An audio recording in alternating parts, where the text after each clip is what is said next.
Israel Hamas യുദ്ധം അങ്ങനെ അന്ത്യത്തിലേക്ക് എത്തുകയാണ്.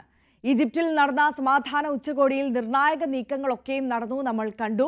US പ്രസിഡന്റ് ഡൊണാൾഡ് ട്രംപും പ്രധാന മിഡിൽ ഈസ്റ്റ് നേതാക്കളും സമാധാന കരാറിൽ ഒപ്പുവെച്ചു. ഇസ്രായേൽ പ്രധാനമന്ത്രി ബെഞ്ചമിൻ നെതന്യാഹുവും ഹമാസ് പ്രതിനിധികളും ഉച്ചകോടിയിൽ നിന്ന് അതേസമയം വിട്ടുനിന്നു. വരും ദിവസങ്ങളിൽ ഹമാസിനും ഇസ്രായേലിനുമിടയിൽ രണ്ടാം ഘട്ട സമാധാന ചർച്ചകൾ ആരംഭിക്കും. വിവരങ്ങളുമായി ഇന്റർനാഷണൽ ഡെസ്കിൽ നിന്ന് അഭിലാഷ് രാധാകൃഷ്ണനാണ് നമുക്കൊപ്പം ചേരുന്നത്. Abhilash, good morning. നമുക്കറിയാം, നമ്മൾ കഴിഞ്ഞ കുറച്ച് ദിവസങ്ങളായി ചർച്ച ചെയ്യുന്ന വിഷയമാണ് സമാധാനത്തിന്റെ വാർത്ത കെയ്റോയിൽ നിന്ന് വന്നതിനെക്കുറിച്ചൊക്കെ. 2 വർഷം നീണ്ട രക്തച്ചൊരിച്ചിലിന് ശേഷമാണ് ഈ സമാധാനം പുലരുന്നു എന്ന് പറയുമ്പോൾ അതിൻ്റെ ഔദ്യോഗികമായ ഘട്ടത്തിലേക്ക് കടന്നിരിക്കുന്നു.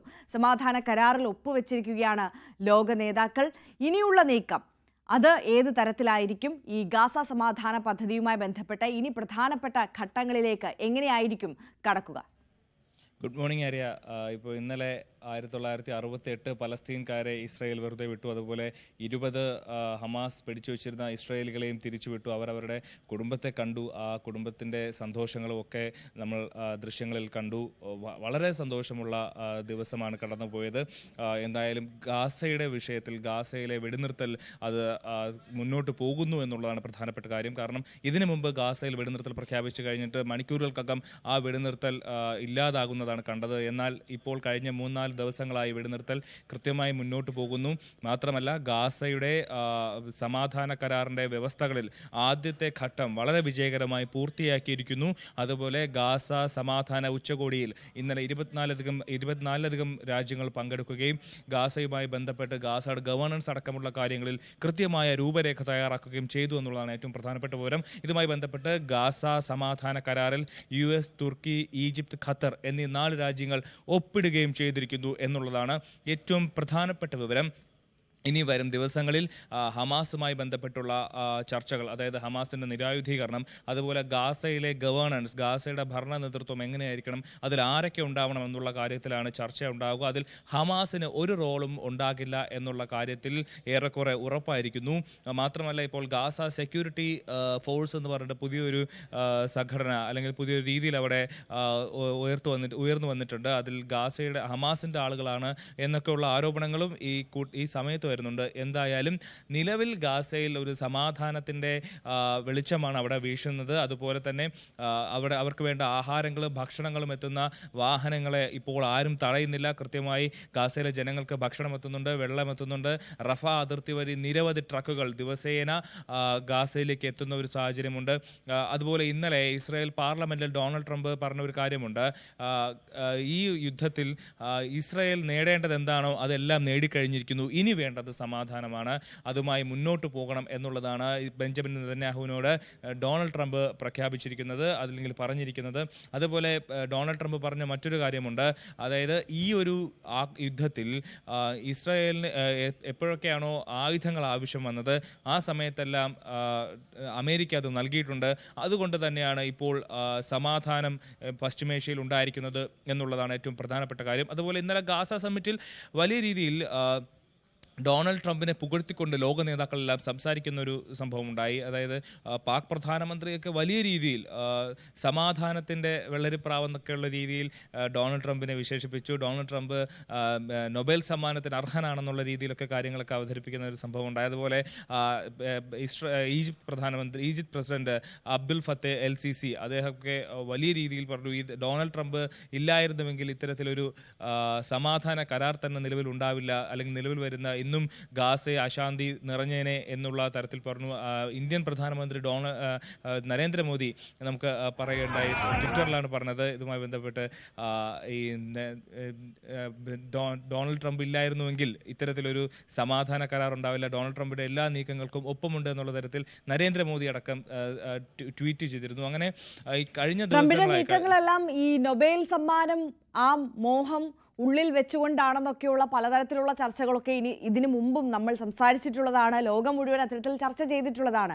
എന്നിരുന്നാൽ പോലും അഭിലാഷ്, ഈ ഒരു വിഷയത്തെ സംബന്ധിച്ച് നോക്കുമ്പോൾ ട്രംപിന്റെ ഇടപെടൽ അത് പ്രശംസനീയമാണ്. അത് എടുത്തു പറയാതെ പോകാൻ ആർക്കും കഴിയുകയുമില്ല. പക്ഷേ അവിടെയും നമ്മൾ കണ്ടു, കഴിഞ്ഞ ദിവസം പാക് പ്രധാനമന്ത്രിയുടെ ഭാഗത്ത് നിന്ന് വീണ്ടും ഇന്ത്യ പാകിസ്ഥാൻ സംഘർഷം ലഘൂകരിച്ചത്, അവിടെ ഇടപെട്ടതും ട്രംപാണെന്ന് പറയുന്നതും വീണ്ടും ട്രംപിന് നൊബേലിനുള്ള അർഹതയുണ്ടെന്ന് വീണ്ടും ആവർത്തിക്കുന്നതും ഒരുപക്ഷെ അടുത്ത വർഷത്തെ നൊബേൽ സമ്മാനത്തിന് വേണ്ടിയിട്ടുള്ള ഒരുക്കങ്ങൾ അത് ട്രംപ് കാലേകൂട്ടി തുടങ്ങിയിട്ടുണ്ടാകാം. ഇപ്പോഴേ അതിനുള്ള നീക്കങ്ങൾ പല കോണിൽ നിന്ന് ആരംഭിച്ചിട്ടുണ്ടാകാം സ്വാഭാവികമായിട്ടും. പക്ഷേ അത്തരത്തിൽ അതിനു വേണ്ടിയിട്ടുള്ള നീക്കമാണെങ്കിൽ പോലും ട്രംപ് ഇപ്പോൾ നടത്തിയിട്ടുള്ള ഇസ്രായേൽ ഗാസ ആ അതിർത്തിയിൽ നടത്തിയിട്ടുള്ള ഇടപെടൽ അത് അത്രത്തോളം പ്രശംസനീയമാണ് എന്നുള്ളത് എടുത്തു പറയാതിരിക്കാനും കഴിയില്ല.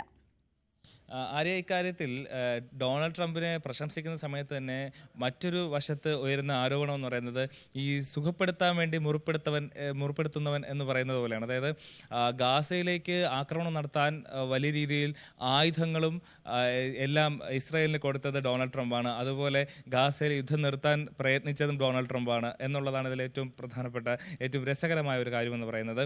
അതുപോലെ ഇന്ത്യയും പാകിസ്ഥാനും തമ്മിലുള്ള ഓപ്പറേഷൻ സിന്ദൂറുമായി ബന്ധപ്പെട്ടുള്ള സംഘർഷം ഇടപെട്ട് ഒഴിവാക്കി. അങ്ങനെ താൻ ഇതുവരെ 8 യുദ്ധങ്ങൾ അവസാനിപ്പിച്ചു. അടുത്തത് അഫ്ഗാനിസ്ഥാനും പാകിസ്ഥാനും തമ്മിലുള്ള യുദ്ധമാണ് എന്ന് വരെ ഇന്നലെ കഴിഞ്ഞ ദിവസം ഡൊണാൾഡ് ട്രംപ് പറഞ്ഞിരുന്നു. അതെല്ലാം വലിയ രീതിയിലുള്ള വാർത്താ പ്രാധാന്യം ഉണ്ടായിരുന്ന സംഭവങ്ങളാണ്.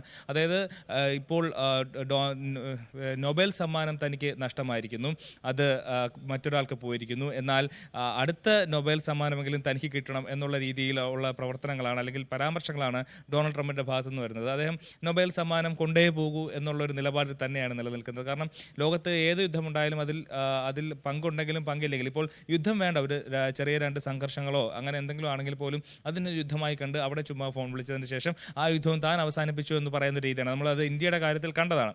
കാരണം ഇന്ത്യ അന്ന് കൃത്യമായി പറഞ്ഞതാണ്, ഇന്ത്യയും പാകിസ്ഥാനും തമ്മിലുള്ള വിഷയം ഉഭയകക്ഷി കാര്യമാണ്, അതിൽ മറ്റൊരാൾ അതിൽ ഇടപെടേണ്ട കാര്യമില്ല.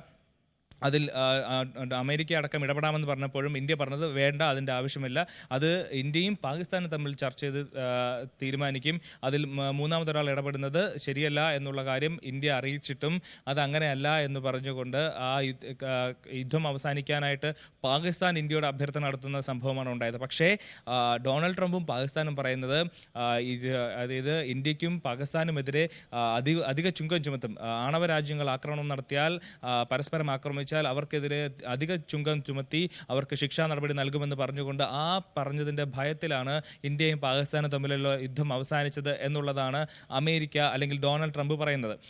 പക്ഷേ ഈ വാദം ഇന്ത്യ എല്ലാ സ്ഥലത്തിലും UN-ലടക്കം എല്ലാ സ്ഥലത്തും ഇന്ത്യ പൊതുവെ തന്നെ അത് അങ്ങനെ അല്ല, ആ പറഞ്ഞത് ശരിയല്ല എന്നുള്ള കാര്യം അമേരിക്കയുടെ വാദം തള്ളി രംഗത്തെത്തിയിരുന്നു. എന്നാൽ പാകിസ്ഥാൻ പ്രധാനമന്ത്രിയും പാകിസ്ഥാൻ ആർമി ചീഫ് അസീം മുനീറും മാത്രമാണ് ഡൊണാൾഡ് ട്രംപിൻ്റെ ഈ അവകാശവാദത്തെ അംഗീകരിച്ച് പ്രസംഗിക്കുന്നത്.